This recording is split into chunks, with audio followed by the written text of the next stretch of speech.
Mən Sultan Murad Teymuroğlu, Buğra rayonunda doğmuşam və hal-hazırda da orada yaşayıram. Muraddağ istiqamətində gedən döyüşlərdə iştirak etmişəm və müharibədən sonra da xidmətimi davam etdirmişəm, 2 il xidmət eləmişəm.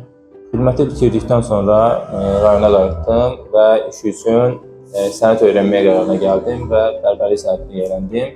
Ləvazimat almaq üçün belə bir agentliyin olduğunu bildim və ora müraciət etdim.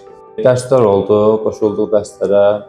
Gəlirlə bağlı hesabatın çıxarılması, xərclər, gəlirin hesablanması, bu barədə mən orada bəzi məlumatlar əldə etdim. Bu dərslərdən sonra bizə lazım olan ləvazimatlarla bağlı suallar, işlə bağlı suallar verildi. Ondan sonra da sağ olsun təmin edilər mənə hər şey. Özümə salon açmaq istəyirəm, yeni bir salon. Öz tələbələrim ola bilər gələcəkdə və digər şəxslər, yəni işləmək istəyən şəxslər orada fəaliyyət göstərə bilər.